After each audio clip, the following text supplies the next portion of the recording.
I wanted to just create some space. So right now, just goes out to everybody who is a close friend, who watches my story. What I'm experiencing in life cannot be explained. It can only be experienced, truly.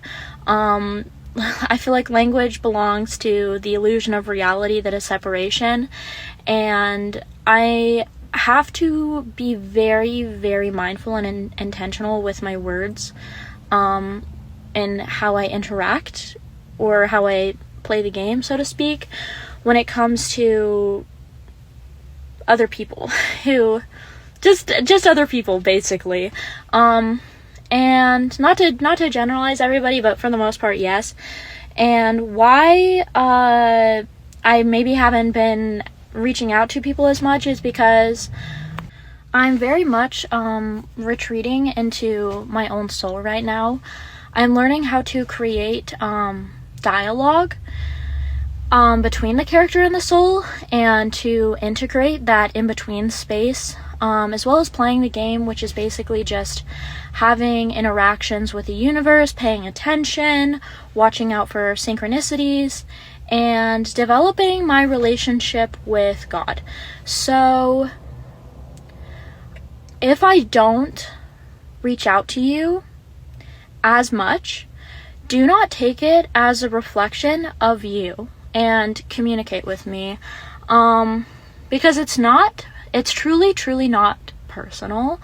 I just feel like now I'm able to differentiate and kind of pinpoint like energy now. I'm definitely being more observant and being able to feel and grasp what that energy is like, and what is the spiritual disharmony behind it. So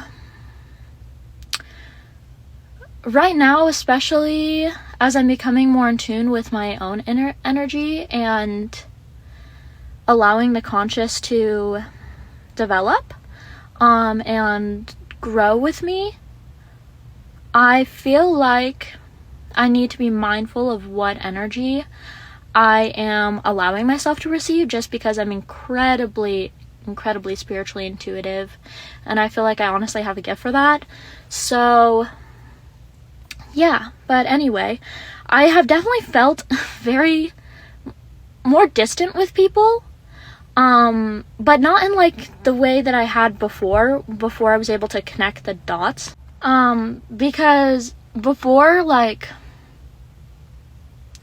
I think that there was some tension between like my soul and my character, and my soul was telling me that I needed to release and that I needed to allow the universe to guide me in order to continue the story.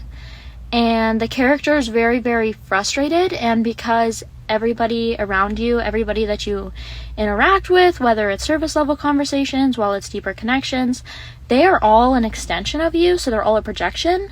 And so I was projecting my own frustration and anger at the world for not understanding, and it was me. I needed to understand myself.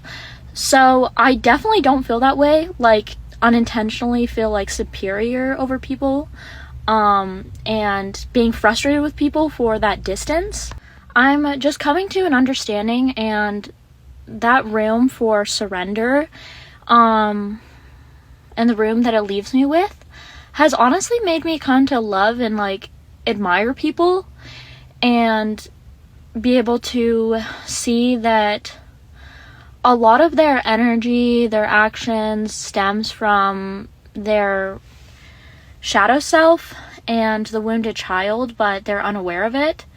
And I feel like, honestly, one of my purpose is to kind of awaken or spark something in people, but it's only if they're willing to receive. And I don't feel that it's my role, my like universal character archetype, to guide people to be a mentor or administrator.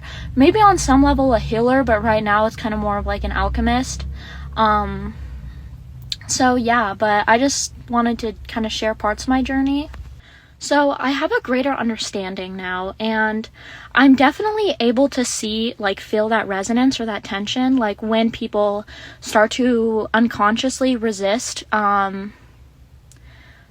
meeting me in the middle, is how I would put it, meeting me in that in-between space where I kind of have to, because I feel like I'm not doing it as much because it causes more resistance in me than I feel like I would rather have less resistance in my own truth, because even if my truth is painful, I would prefer to live it.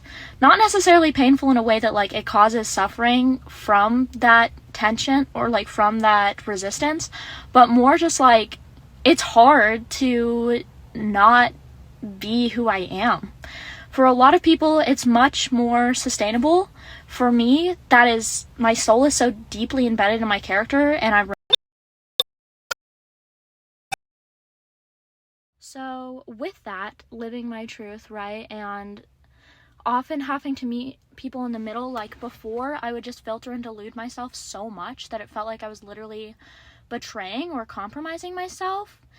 And right now, I would much rather, like, not have to, like, not do that, like, not compromise myself for the sake of other people's, like, character, like, to affirm this version of themselves that, like, isn't real.